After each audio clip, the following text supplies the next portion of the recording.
I don't have a favorite. I think I like them all equally because they No, all but do something different. Who's the I'm giving it to Pharrell. best? Pharrell. Why? Pharrell? I'm giving it to Pharrell. Wow. Why? Wow, Herc, that was your face? I'm like, yo, Pharrell is nice, but like, Pharrell was all time the longest out of everybody and have like hits. Like from more than Puffy. Go back from obviously he had not a rough start, but he had Nori, Mace, he did that. But when he actually got on and he started doing whatever, he was just always able to stay really relevant with like big hits, whether it was with Gwen Stefani, his own records, if he did something with Snoop, like he was just able to stay relevant. So I give it real. Jay-Z Sorry to cut you, but he said in hip hop. Well, just in hip hop, R&B, the culture, period. Because even though like he was branched out, like he branched out. I was more thinking because you said Gwen Stefani, and I was like, sure, he worked with so many different people, right? I was like, would you consider him like an all time? Like, would you just consider him across the board, or are we just talking about hip hop? Like, what are you talking about? Like, with hip hop, he could go with somebody with Jay-Z, and then he can go with somebody with like Noriega, and give Noriega hits. Okay, let me put some parameters on it. Like, your base is hip hop, but you've been able to go past hip hop and do hip hop and other shit too. You know what I'm saying? Like, Pharrell is a good candidate because he started with hip hop and then he crossed over. He branched out to all types of genres, and he'll still give you a banger if you need one. But Dr. Dre, same thing though. You think Dr. Dre's not making music for these same type of people? Thank you, man. It's not only hip hop. You know what I'm saying? I don't think so either. Been Put some in respect the game on his name since he was a teen, since he was a buck. Yeah. And so has Puff. He's been in the game since he was 19. Yeah, but Dre's been in the game probably longer than Puffy, man. He has been. But why? Because he's older? No, he has been. NWA was around before Diddy was around. What are you talking about? NWA was around before Diddy, and Dre produced all the NWA shit. How old was Dre when NWA started? He was probably like 18, 17. Yeah. Okay. Young. Diddy was 2 years older than that, so what's the problem? Yeah, but he wasn't in the music game yet. He was 19 when he started. He was 19 when he started in the music game. But this guy was already working with established record. I'm not gonna argue it. Temptations. NWA dropped in. You're absolutely right, guys. I'm not gonna argue with you guys. I'm like, you guys are of that age category. I can't argue with you. Yeah, NWA dropped in 88, 89. Puff wouldn't have no records. One more time. You're in that age category. I cannot argue with you. Right. But who's the best? Because you mentioned Pharrell, but one of the first placements besides Teddy Riley that Pharrell got was with Diddy, with the Mace track that you mentioned. No, he had Noriega though. What he one of the first. You're right. One of the first. Diddy put him in the studio. Yeah, but Diddy seen something, and you can also surpass, who you work for. You know what I'm saying? Like, that's true. Or whoever gives you an opportunity or whatever. You know what I'm saying? Student can become the teacher. What about Primo? Nobody's mentioned Primo. Primo's like a different style of hip hop, and I think that's why real hip hop heads will obviously put Primo in there. Alchemist. Alchemist got a lot of, but he never really surpassed hip hop. Primo, he had that Christina Aguilera tune. He got one. My and a Drake. Producer wise too, when you say producer, like the person actually helped, like we know that Pharrell's like helped make tracks. Like when he gives tracks to people, like he'll tell them, yo, do it like this, or I want you to do this on the song. I want like that also too, I believe is very important. Yeah. Well, Primo does that too. And I'm not saying Primo's the best. He doesn't, like, just to throw him into the mix, he will make your hook for you. Scratch that hook up for you. And he had the most recent placement was on the Scorpion album. So he's still out here giving motherfuckers tunes and bangers.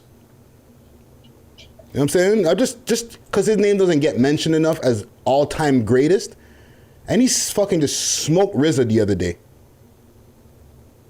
You know what I'm saying? So it was a good battle. I don't know. My opinion, I still feel Dr. Dre is in the top three he's in the Mount Rushmore of producers for me. between Dre and Puff are it's like my A1 and A fucking whatever, my A and A1. So honestly, Puff's gonna wash Dre is what you're saying, no matter what. I can't say wash him because he, like I said, when he goes into that NWA bag and brings out a "fuck the police," that song fucking changed the game, bro. But that's it though. He had Eazy-E's catalog too. Yeah, but what songs like that? Before they got into beef. You cruising down the street, or am I? That's it. Other than Cruising that, down the street in my 6-boat. Like old heads will again, and it's not to diss, but old heads will be like, yo, that's a big tune, but it won't lick off the certain way. Like if he plays like a Locks, if he plays Money, Power, Respect, if he goes into Little Kim's bag, you know what I'm saying? It just licks different. Bro. So where does he play next episode? Because you know when he licks off next episode, somebody's one of those. That's a 1 point for Dre. Da da da da da. Again, it depends on where he plays it, just like you said. Because what if he plays it? What if he plays it against like a Dead Wrong or something? Okay, I'm gonna leave this argument because fucking Diddy's got too much shit. We're talking about this for hours, man. Diddy's got too much, man. Diddy's got too much in the fucking chamber, man. He's got them in the tuck. He's been waiting on this. I'm gonna say like which ones do you guys want to see? Because me personally, Toronto is slacking. Who you want to see from Toronto? I want to see something. I put out a post. I'll send it to you to see if you can throw it out there. But I was saying like, yo, Ricochet and like starting from scratch, them do like a battle or something. You know what I'm saying? Let's get the boss. That dude McFly and friggin' that 6 at 6. Like, let's see some comedy battles. Like, come on, Toronto, you guys are slacking. Big up DJ Snoop, the only one really doing something, man. Yeah, but can we not run on CV time and run on like actual time though? Can we do that in the future? Because Mads is not trying to wait like 2 hours to watch anybody do nobody clash in a damn house. Sorry. Set the time and make the time. You know what I'm saying? Fucking, but yeah, man. Florida is named the WWE and the UFC. Or sports, period. An essential service or an essential business.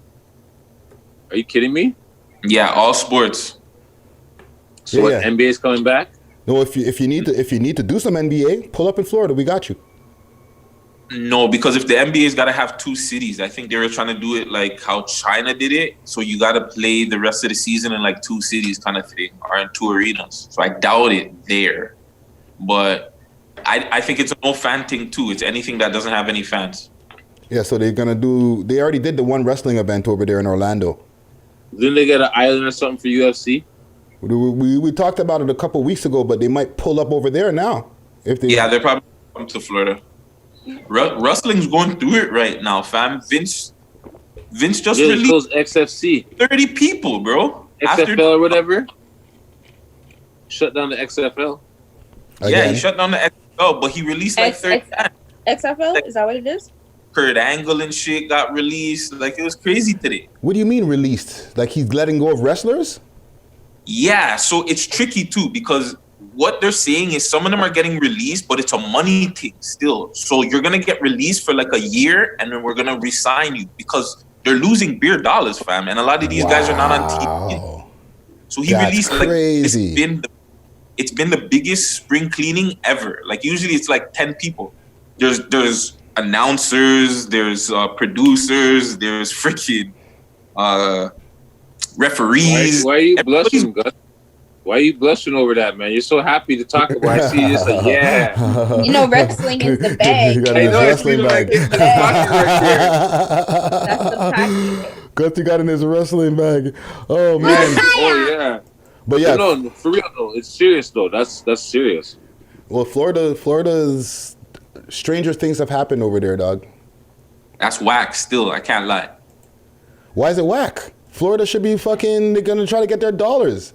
If they can keep it safe, Go true. But they can't. But how do you know that you're gonna keep it safe, fam? Temperature on all these wrestlers that are coming into the arena. Bro, Testing. there's been already somebody diagnosed with friggin' COVID. They got tested positive for COVID in WWE. So you don't know, like, you don't know. The symptoms are not there. Like, you know. Did they tell you who it was? Is it a wrestler or is it an announcer? WWE's not gonna let it out. They let the people management knows, but it's not letting out to media. Hell no. They'll let somebody know, like, somebody has it. Vince's old ass who's got it. I bet you. Shane's just sitting in the back like, fuck, I hope he doesn't pass away. Or Triple H is over there in the cut like, yeah. Waiting for that. Waiting for him to cough out for the COVID. Birdman hand rub.